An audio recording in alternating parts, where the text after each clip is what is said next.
Mate, it's so awesome to have you here in Oz. No, I'm stoked. The fact that this like happened pretty easily when it seemed almost impossible. Well, considering it was so it's currently Sunday afternoon. I think it was Thursday morning. Yeah. We were just chatting about other things, and I was like, "Oh, dude, it's been called the Sydney race," and because you're a flight attendant, so being able to just jump on flights and sort of go places is I mean, but this is even like kind of another level to it too, because I'm working. You know, so I was supposed to fly to New York, and I've been doing that. So I fly Friday to New York, I have a 24-hour layover there, and then fly back Sunday. Yeah.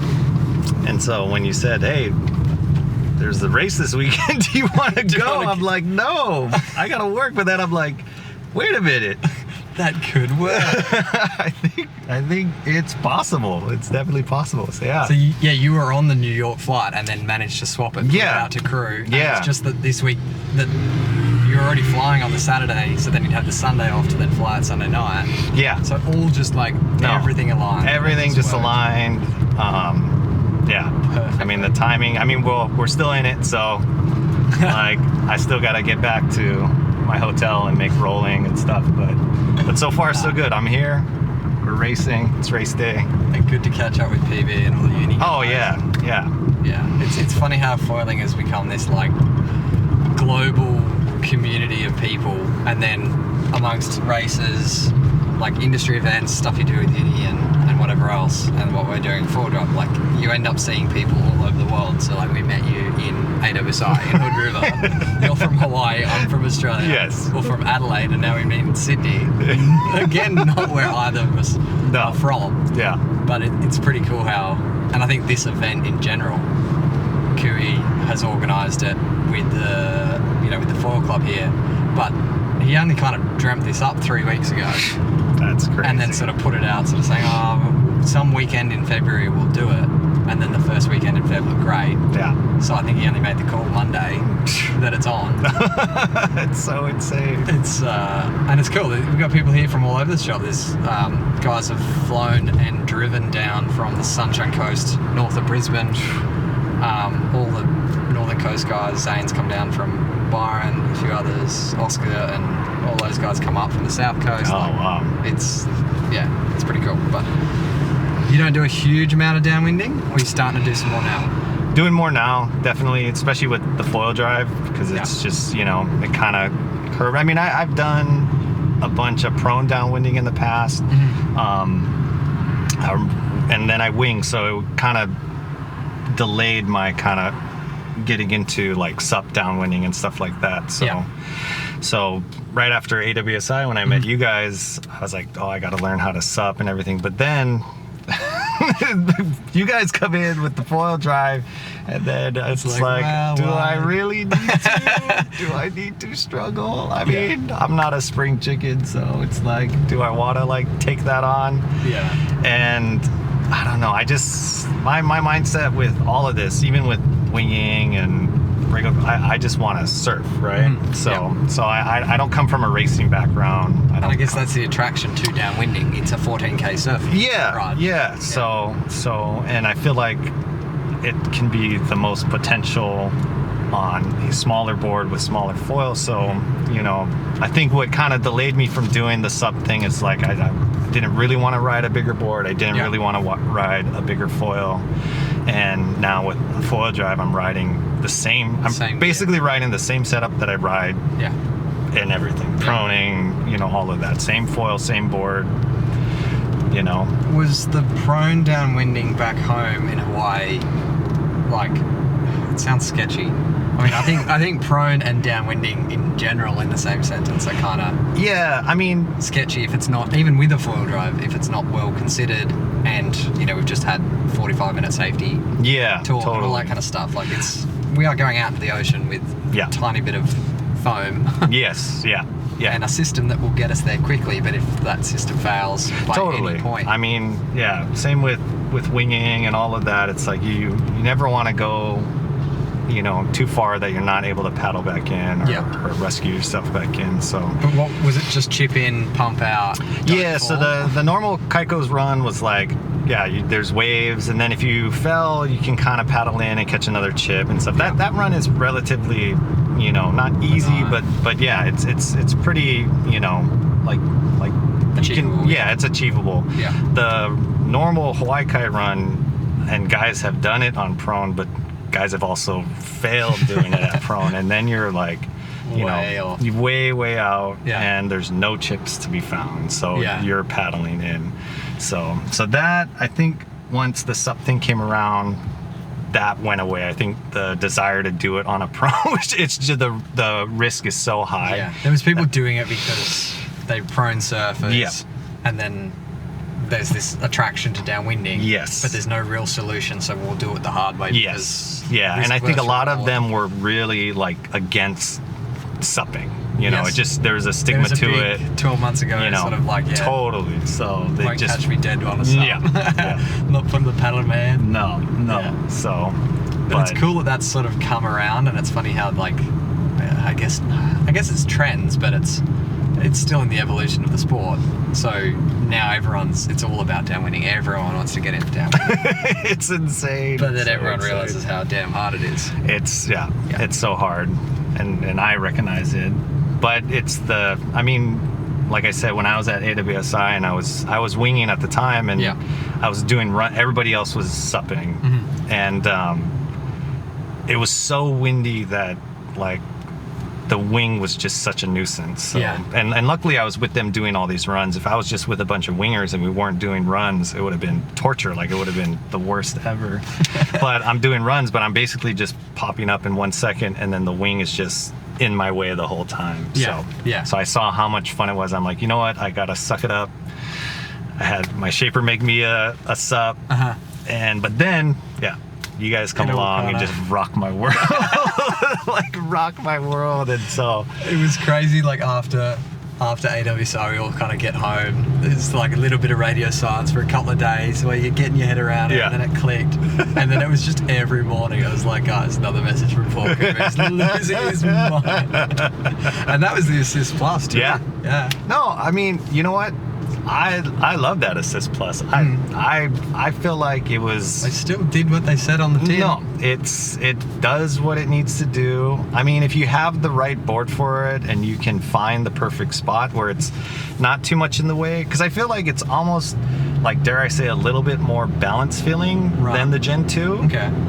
Just because you can move that weight around. Yeah. And because of that, you can find like a really, like the Gen 2 is great. It's out of the way, but the weight is where the weight is, right? You can't change that. So depending on what board, it's always going to kind of be there. Yes. But with an Assist Plus, like, you can move that. So if it feels a little bit, off or this. I found pumping with the Assist Plus with the box on the front.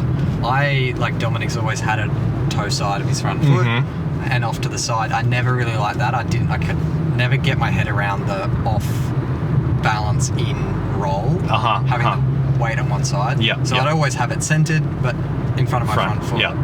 And I actually found pumping, it's kind of that weight on the nose is like, driving. It's driving forward and it's really projecting you forward, which is kind of more or less where the bigger downwind boards, they still pump all right because of that. You're always, and when you're downwinding, you're always trying to pump in one direction. Sort of thing. You're never doing a full roundhouse or doing a big circle sort of pump, trying to pump back into the wind. That's not really what normal downwinding has a huge amount of, like prone falling does. So that's interesting that you find that you never really found the weight that bad. No, well, the board that I loved it on was, like a mid-length prone board. I think it was a 5.5, so it has length, it has some surface area. I mean, the smaller prone boards, I mean, there isn't much room for it. But yeah, so it just felt really balanced. Drag was really minimal and stuff. So I really liked it. I enjoyed it. You had probably 6 weeks? Maybe 8 weeks? Maybe 6 like to 8 weeks on it. Before the Gen 2, and then Gen 2 just rocked my world again.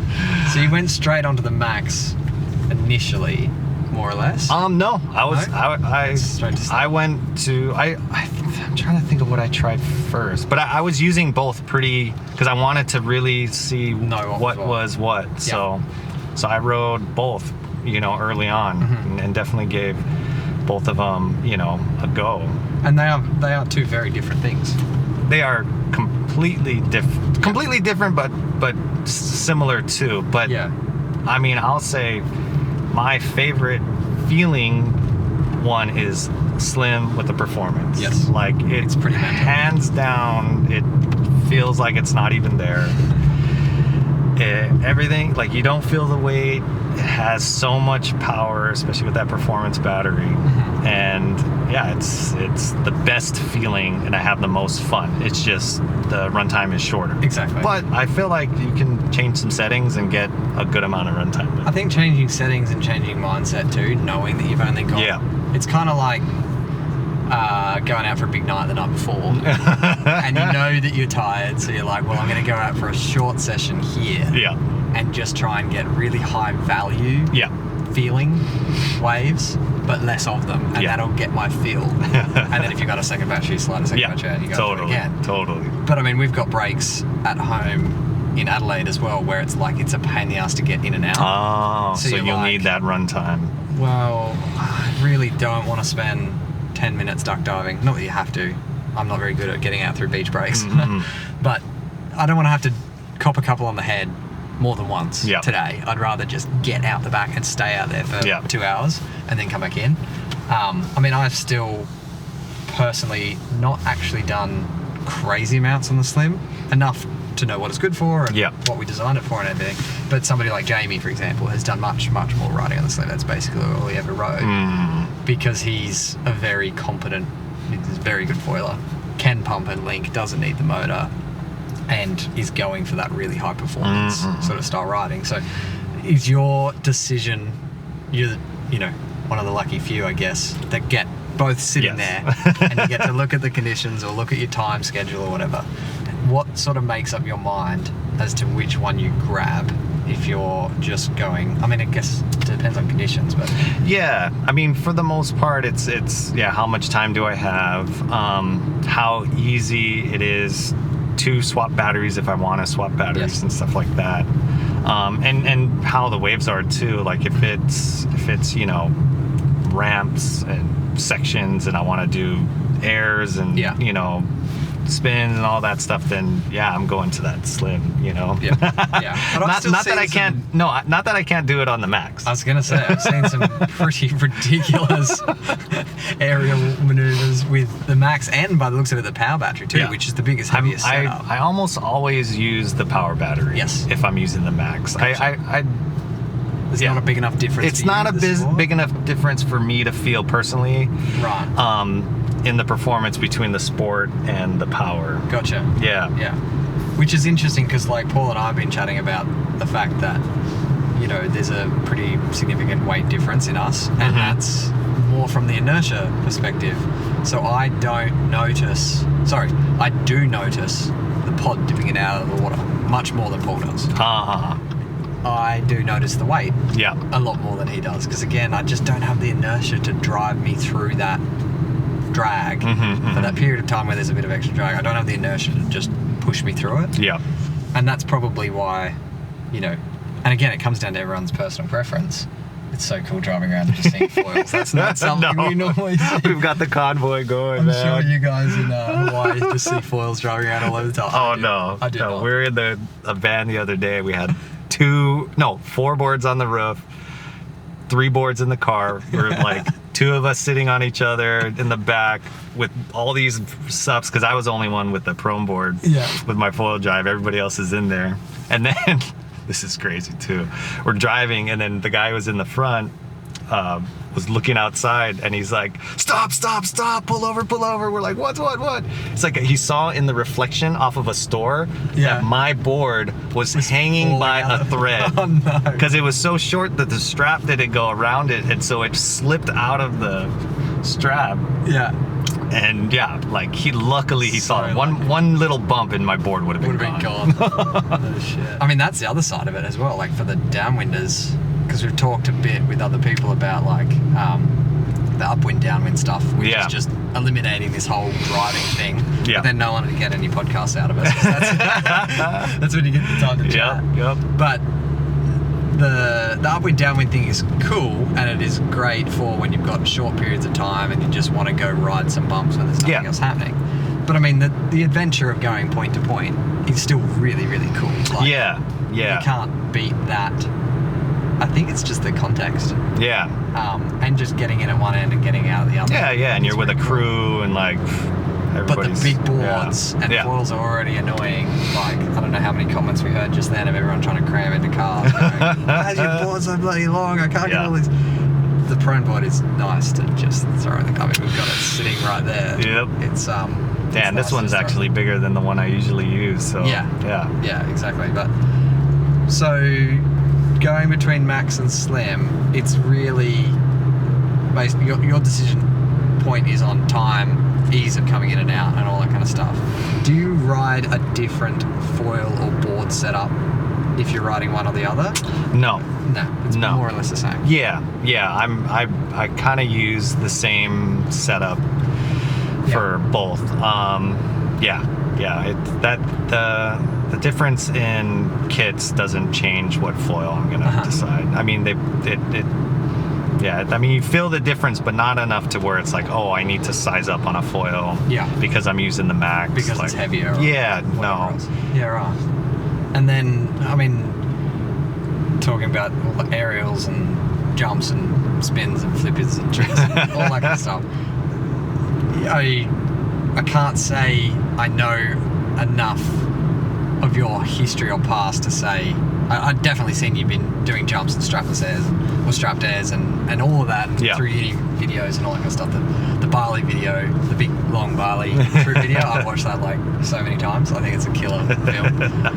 But do you think your progression of all of that sort of stuff is faster because you're able to do it more often or try it more times in the session because you're getting the waves? Yeah, I mean, definitely. It changes, like, and just in general too. Like my sessions are because some people are like, oh, you're gonna be out of shape or whatever because you're not paddling anymore, or I honestly feel like I get way more of a workout on a foil drive because like my sessions are so intense and it's like it's like it's like solid state cardio compared to high interval training. It's like so like condensed and high impact and like. Well, as soon as you jump in the water, you're on the foil. Yes. And then you're going, and then you're pumping, you're turning, you're climbing on, you're getting. Like I'm not wasting energy as much pumping and stuff like that, which is, I love it because it's like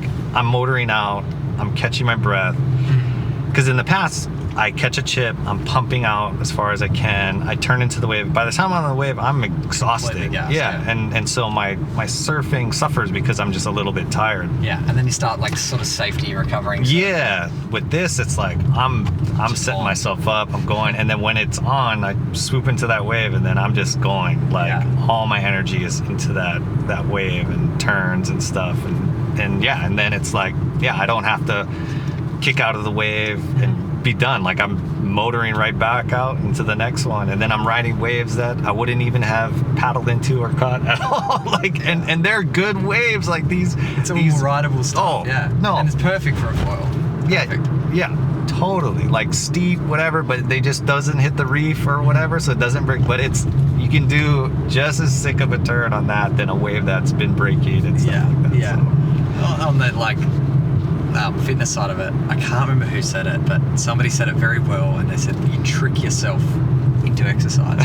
It wasn't a foil related context. I think it was electric mountain biking or anything electric like that, where people say, oh, it's cheating and you're not going to get fit and whatever, but you cheat yourself into doing it, because if you're, especially when you're not when you're just an average Joe just foiling on the weekend, whatever else, and you've got a busy life as well. You're like, well, I could go out there and float around for an hour and bust my ass and try and get up once or twice. Maybe kook a few takeoffs, and that kills a run. Or you get up, you have a great foil and a great surf, and then you peel off the back and you pump, and then you fall off foil because you just gassed or whatever, and then leading into that session, you're like, that's a lot of effort for an hour. I might just go do something else, hang out with the kids, or I better do that other work, or I don't know, whatever. Whereas when you've got a motor and you're like, well, I know I'm going to have fun. Absolutely, unequivocally going to have fun. Oh, yeah. This is going to be a fun-filled hour. And then you do exactly as you say. It's such an intensive hour. Yeah. On the water, constantly moving, going round and round in circles, pumping, turning, climbing back on the board, climbing in and out of the water. And any movement that your body does is burning energy. Yeah, totally. It doesn't matter what it is. I think you would lose some paddle fitness, or some various, like, I think your strength just moves from one spot to another. Like, your shoulders are going to suffer because you're not paddling so hard, but then your legs are crazy and your core's crazy and your skill set, and then you know what, at the end of the higher. day, that's the muscles that I want. Like, I mean, paddling, you know, you don't get style points for paddling. How strong you can paddle. No. Exactly. So like that tricking yourself into a workout is a very cool way of looking at it, I think, because it's like, you know you're going to have fun, but then you get to the end and you're gassed.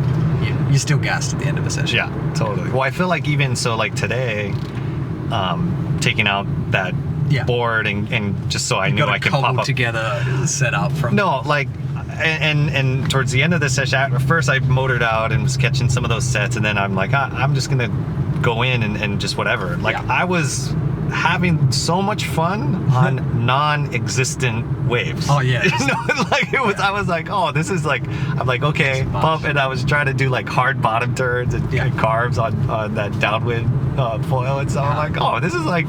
And if you walked up to a beach, you would never jump in the water. You'd never get in the water.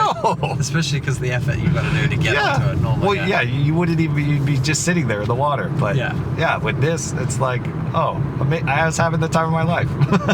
So that's probably a good segue into like where you ride at home now. You've obviously got good conditions a lot of the time. You've got a bazillion spots to go and foil, but also probably now getting busier and busier, like everywhere else is in the world, getting busier. Yeah, I mean, well, that's what like drew me to foiling. Period. Was just because I was my wife and I was shortboarded, you know, for years at that point, and just all of our spots that we used to surf just were so crowded, and it was just like, oh, I just don't even want to deal with crowds and this and that. So I knew foiling was going to open up, you know, all these different places and spots and everything. So the excitement that I had when I first started foiling just got reignited with foil drive, because now it's like I don't even need chip-ins, like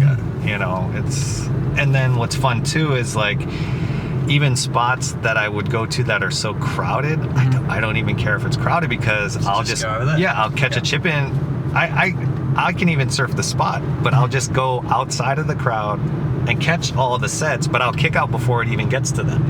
You know? Exactly. And so I'm not taking any waves from anybody, but I'm riding like, you know, full sets and carving and all of that. It's just so much fun.